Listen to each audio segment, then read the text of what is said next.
The Science of Meditation. Chapter 3. Brain Games. Suppose that a mad scientist removes a person's brain from the body, suspends it in a vat of life-sustaining liquid, and connects its neurons by wires to a supercomputer that provides it with electrical impulses identical to those that the brain normally receives from the sensory organs, including the eyes, the ears, the tongue, and so on. The computer would then be simulating reality, including appropriate responses to the brain's own output, and the disembodied brain would continue to have perfectly normal conscious experiences, such as those of a person with an embodied brain, without these being related to objects or events in the real world. The question is, can the brain realize that it is living in a virtual reality?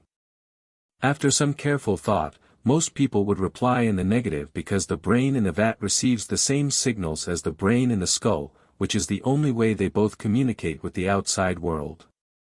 In other words, from the brain's point of view, it is completely unable to determine whether it is inside a skull or a vat. That is Gilbert Harman's famous brain in a vat thought experiment, which is a contemporary version of the argument given in Hindu Maya illusion, Plato's allegory of the cave, Zhuangzi's butterfly dream, and the evil demon in René Descartes' meditations on first philosophy.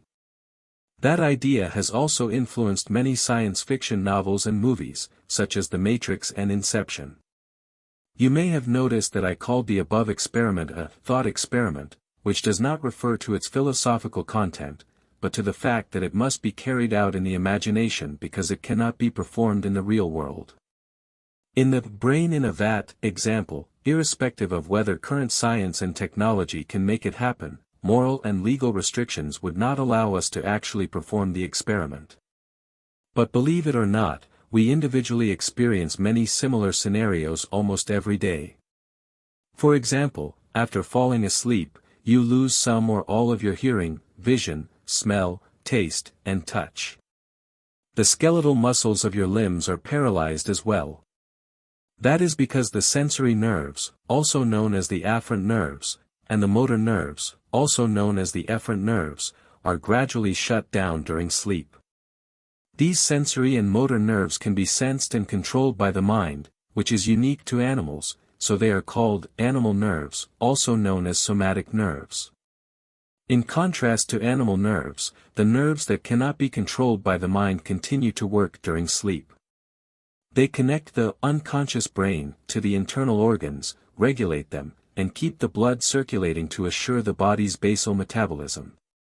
Although these nerves are also controlled by the brain, the unconscious brain, it seems that they can work automatically and independently.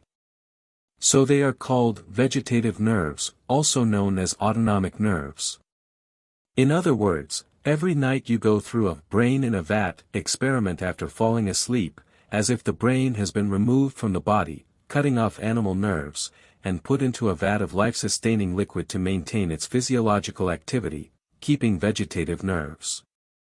The bad news is that your brain goes into a dormant state during sleep and loses consciousness. If you could stay conscious during sleep, you would be able to experience whatever the brain in a vat experiment experiences. So, is there a way to stay conscious during sleep? The answer is yes, and that is meditation.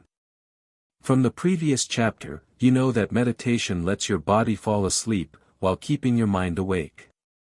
When the meditating body falls asleep, just as in normal sleep, the animal nerves in your body gradually shut down, while the vegetative nerves continue working. In other words, meditation is a perfect way to simulate the brain in a vat experiment because the meditating brain and the brain in a vat brain both cut off the animal nerves from the brain, while keeping the brain and the vegetative nerves active. By recognizing that, you not only see the similarities between meditation and the brain in a vat experiment, but you also have a better understanding of the various sensations you may experience during meditation. For example, while meditating, you may hear sounds that you normally don't hear. Or you may smell things that don't exist. Or you may feel cold or hot when the temperature is perfectly normal. Or you may feel paralysis in your limbs. Or you may feel that the body and mind are integrated into one. All these sensations are nothing but normal phenomena that occur when the sensory nerves and the motor nerves in your body shut down. Of course, you can call all these phenomena hallucinations, and you would be absolutely right. However, the biggest inspiration that the brain in a vat experiment brings to us may be that there is no clear distinction between fantasy and reality. In other words, at the end of the day, everything is just a game between the nerves and the brain. As a matter of fact, even for the brain that is reading this essay at this very moment, you cannot be 100% sure that it is a brain in a skull or a brain in a vat. If you have read this article to this point, if you are still interested in the concept of a brain in a vat, and if curiosity drives you to find the truth for yourself, what are you waiting for? Start practicing meditation now. It is worth mentioning that if you have just started practicing meditation, a sore back and pains in the legs may be the biggest problems you will face at that stage. Please do not worry, and do not be discouraged. The good news is that with more and more practice, your sensory nerves will be shut down deeper and deeper in your body, and you will feel lighter and lighter, so that eventually you will have no more soreness or pain. In fact, if you continue practicing, one day all the sensory nerves will be shut down completely. And when that happens, not only will you have no more body pain, but you will no longer feel your body at all, as if it suddenly disappeared, leaving only the consciousness that pervades the universe. That may sound unreal and unbelievable. However, from ancient times to the present day, there have been countless people who have entered that state and experienced that magical moment. The only difference is that some people call it an out-of-body experience, some call it an immortal ascension, some call it a near-death experience, and some call it nirvana rebirth. Name it what you like. But if you look closely, you will see that most of those people are talking about the same thing. If you look even closer, you will find many similarities and coincidences among the theories of the various factions. For example, Buddhists divide the realms of being into three worlds: the world of desire, the world of form, and the world of formlessness. Not surprisingly, these three worlds seamlessly correspond to the three states of meditation. To be specific, the so-called desire world is the normal state of a human being, who is full of various desires.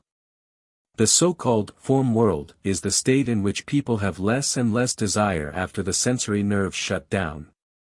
That is because, as the ancients believed, all desires come from the senses. If hearing, vision, smell, taste, and touch were shut down one by one, all desires would disappear with them. The form here refers to the human body, so the form world means that although people have no desire in that state, the human body still exists. As for the formless world, it exists when the sensory nerves are completely shut down, the body no longer exists, and the meditator enters the highest state of the consciousness-only mode. In summary, we have almost found a perfect way to simulate the brain in a vat experiment. But it seems that we are still missing the final step, which is to find a supercomputer and connect it to your brain. For most people, that is the most critical and most important step, because only when that is achieved can you make any of your dreams come true instantly through some pre-programmed code. Unfortunately, at the present time, such supercomputers only exist in science fiction novels and movies. However, if you think again, so-called dreams are just another name for human desires. If meditation can really lead you to go beyond the desire world, into the form world, and eventually into the formless world where only consciousness exists, that means you have already gotten rid of the shackles of sensory enjoyment and worldly interests. It also means that you can obtain absolute spiritual freedom and liberation without any external signals to stimulate you. So, the bottom line is that meditation is all you need. Forget about computers.